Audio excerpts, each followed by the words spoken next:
The city was originally known as Sepahan, which became Isfahan, and ultimately the current name of Isfahan. Something to consider. Now it's got over 2 million people, one of the biggest cities in Iran. Let's continue on through the bazaar and check out the mosque, shall we?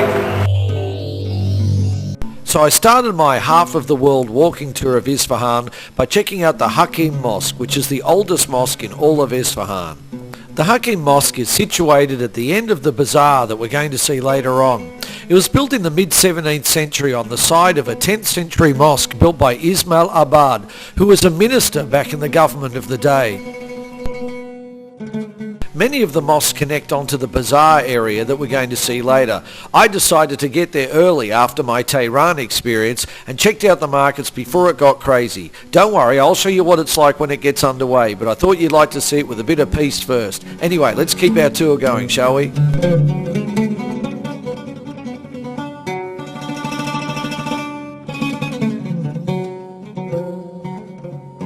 On the tablet at the north entrance of the mosque, it inscribes that the Hakim Mosque was founded by Muhammad Dawood, who was entitled to be the physician to Shah Abbas II in the 1600s and was completed in the year 1662 AD.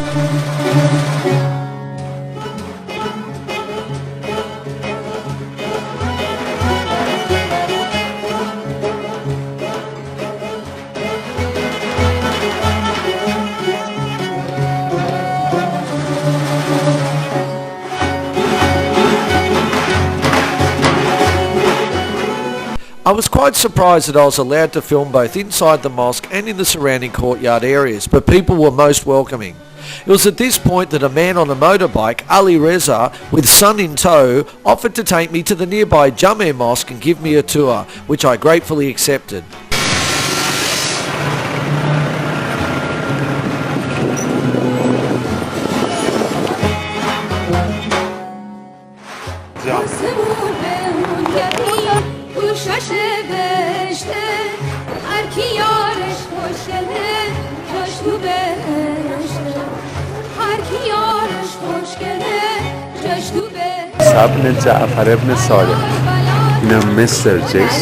Well, here we are at the front of a number of mosques. We've met a gentleman here, Ali Reza, on a motorbike driving around, and he's offered to show me around all the mosques, which is very generous on him. The Jame Mosque of Isfahan is a grand congregational mosque.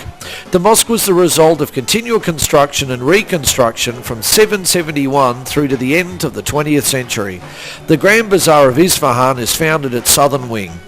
It is one of the oldest surviving mosques still standing in Iran, and it was built in the 4 E1 architectural style with 4 gates facing each one of the 4 directions. An E1 is a vaulted open room.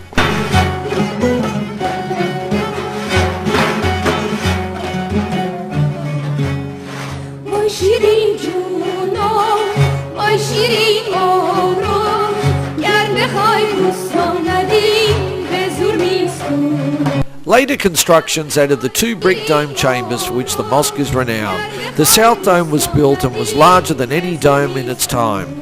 The dome was clearly built as a direct riposte to the earlier southern dome and successfully claimed as a masterpiece of Persian architecture for its geometrical balance.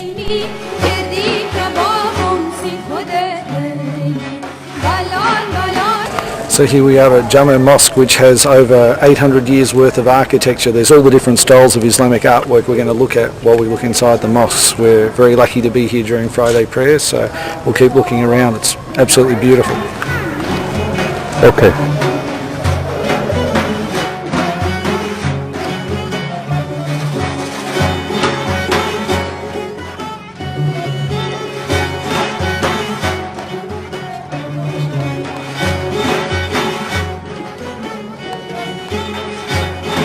So here we are inside what's known in English as the Earthly Dome. The bricks on the very roof of the dome have an inscription that dates back to 1088 AD, putting it at over 1,000 years old.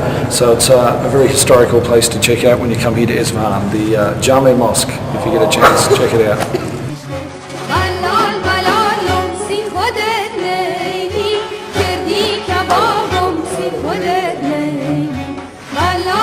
So having seen a number of Isfahan's historic mosques, Ali Reza took me back to the main square where the bazaar was getting up and running. It was time to look around and do a bit of shopping.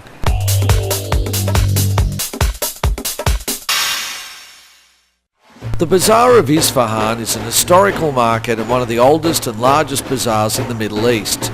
It dates back to the 17th century and extends over a period of some 2 kilometres long, connecting the old city with the new.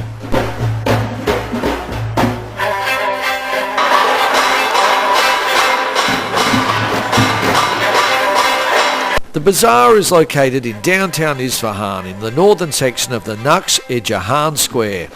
The main entrance you can walk along all the way to the Jame Mosque we saw earlier, and it's one of the oldest areas in the whole of Iran. Before you enter the Grand Bazaar, if you look back you see the magnificent view of the square, which is one of the biggest squares in the entire world. All around the square are bazaars full of magnificent Persian handicrafts as far as the eye can see.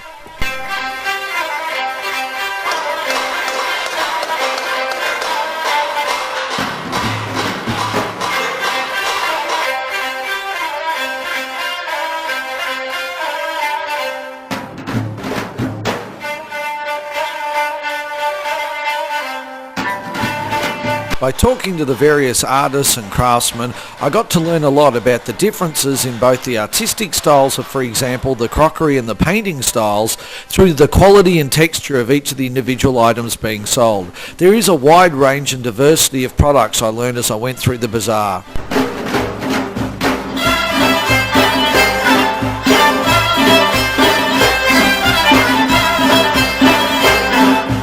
Then of course there's the obligatory Persian rug salesman, so I sat down with some tea and got a lesson in homeschooling in Persian rug making. Within a 30-minute lesson you'll get to learn everything from how they use fruits from pomegranates to watermelons to stain and colour the carpets, through to the different regional areas and how each region has its own specific design style. Then on top of that you've got the actual design of the carpets itself. Some of them represent religious and are prayer mats, others represent the tree of life, and others are meant to symbolise nature and the country itself. It was a great lesson and something I recommend you do if you go to Iran. To sum up a 30-minute lecture which was really interesting, Persian carpets can be divided into 3 groups.